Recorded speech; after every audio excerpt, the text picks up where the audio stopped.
Okay, a couple more plot holes in Stranger Things. I didn't really think somebody was gonna attack me, but some of these I think I answered already, and then some of the other ones I might know. Why does Karen Wheeler have massive scars here, but they've disappeared here?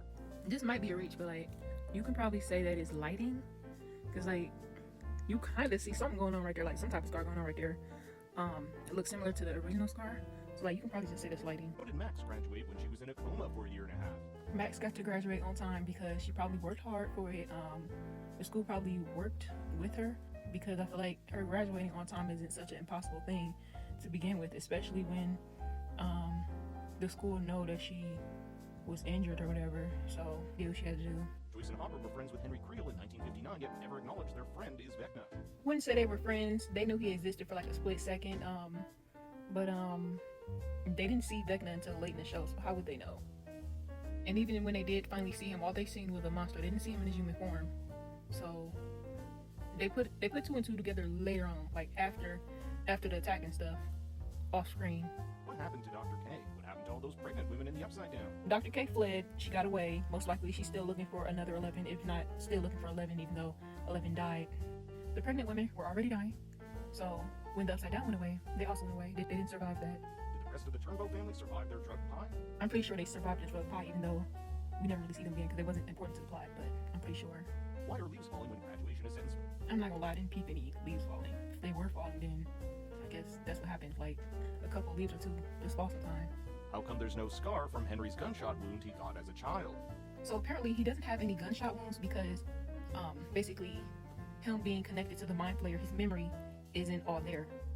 I don't know if I'm explaining this right. You know how something like happens and your memory, you recall it a certain way, but somebody else who was there might recall it another certain way. Like your memory isn't 100%. So the gunshot wound is like not in his memory. Also, that's the same thing as why he looked younger in previous episodes, because his memory is like clouded, so they say. Nancy killed multiple soldiers but doesn't face any consequences. If Everything that was going on was illegal, so you can't exactly like be like, oh, Nancy killed these people for X, Y, and Z, because X, Y, and Z wasn't supposed to be happening in the first place. If the Demogorgons and Demodogs originated from the Abyss, how come there aren't any in the final battle? So we know that the Demogorgons and the Demodogs are controlled by Vecna or the Mind Flayer. So the reason why they didn't appear in the final scene is because Vecna and the Mind Flayer are busy, getting their ass kicked. So like, when would they have time to control them? When would they have time to control a bunch of Demodogs and Demogorgons? The briefcase in the cave. Why did the writers change its contents from advanced military tech as seen in the play to a pulsating black stone? The black stone is a piece of the Mind Flayer, and that's always what has been in the briefcase. So that was the advanced military tech. How did Derek get through that hole? I assume they pushed him through. I don't know, but regardless, it doesn't matter because even if he didn't get through, them being detached from the little sucky thing that was in their mouth is going to wake them up regardless. So he didn't need to get through to for them to be woken up. That was just an escape in case nobody else was waking up, if that makes sense. How did Hopper get his police chief job back when, for the last 2 years, he was either imprisoned in Russia or presumed dead? Considering this, how did Hopper get a job offer in Montauk? So we see before that Will was assumed to be dead back in season 1, and then once they found him alive, they were just like, oh, like there was another decomposed body that we mistaken to be him because he was the only boy missing at the time. They could pull that same thing, like they could just be like, oh, we misidentified him. Lucas was brutally stabbed and injured in episode 504, but the next day he's carrying around Max like nothing's happened. Lucas was not brutally stabbed, he was sliced up. His chest was sliced up, so they just patched him up and he was cool. Like you even see the patches, you even see the patches a little bit when he's carrying Max. So Will's been physically linked to Vecna and the Hive Mind, but when Vecna is destroyed, there's seemingly no connection. Will is not a part of the Hive Mind, he's connected. So when everything dies, he's disconnected, but he doesn't die with it because he's not a part of it. He's just connected to it. Are Susie and Dustin still dating? She's never seen or mentioned in the final season. Where's Argyle? Where's Dr. Owens? Susie and Dustin are no longer together.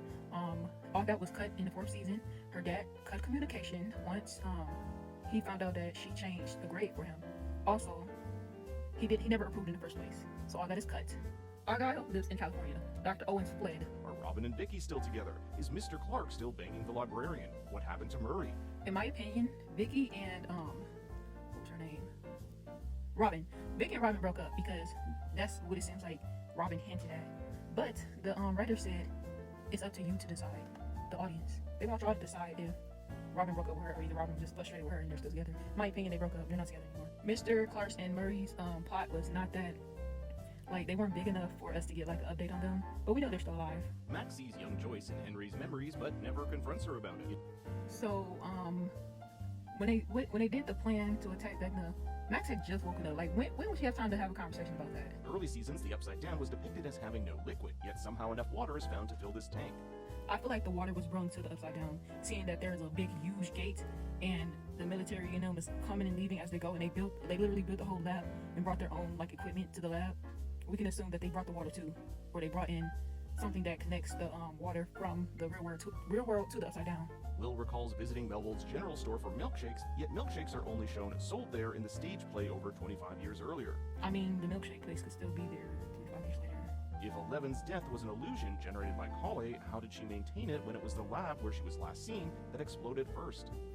11 surviving or dying is supposed to be a theory, not only by Mike, but a theory that's up to the audience if we believe that she's alive or dead. So it's up to us to either make up a some type of reason that she could live through that long enough to keep the illusion going, or to say that Mike's theory is wrong because she couldn't have done that. Why was the Upside Down frozen on November 6, 1983? If The Upside Down was frozen because that was the day it was copied.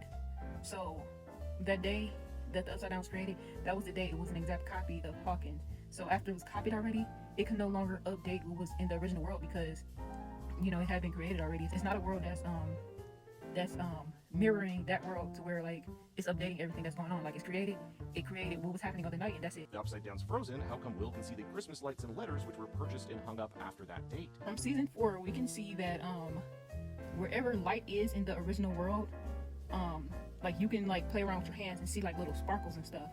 So it doesn't matter if it wasn't updated to have those lights. All that matters is that there's a light on in the original world, and if you move your hand around, you can see those little sparkles and stuff, and that means that there's a light there. How did Max go from blinded, limb snapped in multiple places, and brain dead to 100% normal? She was never brain dead. That's what the doctors thought because they didn't have an explanation for what was happening. But she was in a trance. She was there, but her mind was somewhere else. She was never brain dead. She was in a trance. The show never definitively answers who's in charge of Henry. Does he control the Mind Flayer particles, or do they control him? The Mind Flayer is not controlling Vecna. Vecna is not controlling the Mind Flayer. The Mind Flayer recruited Vecna, basically. So, like, he infected him. He, put all these thoughts in his head. But Vecna said, you know what, these thoughts are already here. So they're working together, basically. In season 4, Vecna tells Eleven that she had banished him to a new place. But from the stage play, we know he visited there when he was 9 years old. He did visit there when he was 9 years old, but Elle wasn't there, so she doesn't know that. So she thinks she banished him to a whole new place. Why did Vecna need exactly 12 kids? Was it a clock reference? It seemed to be a part of a ritual that's never explained. We don't know what Vecna's whole obsession with number 12 and the clocks are yet. There's supposed to be another, thing explaining the Mind Flayer and stuff. Maybe that's a part of it. If the Demogorgons and Demodogs originated from the Abyss, how come there aren't any in the final battle?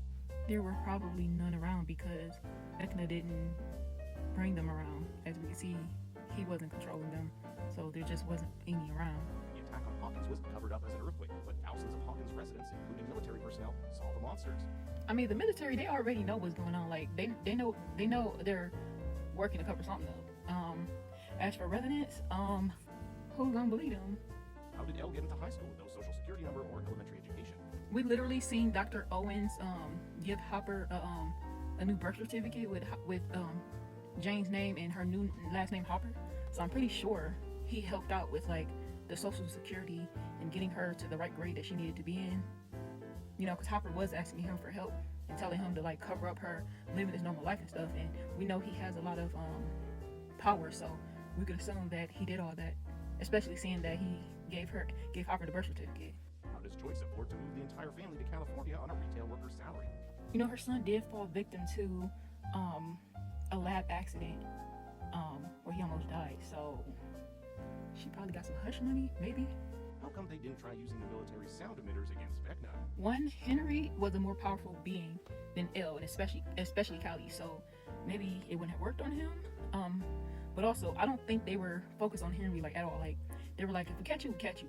But we really trying to catch 11 because she was more catchable than Henry was. And they wanted what they wanted, so they was more so looking for her, not him. Okay, hopefully that makes sense.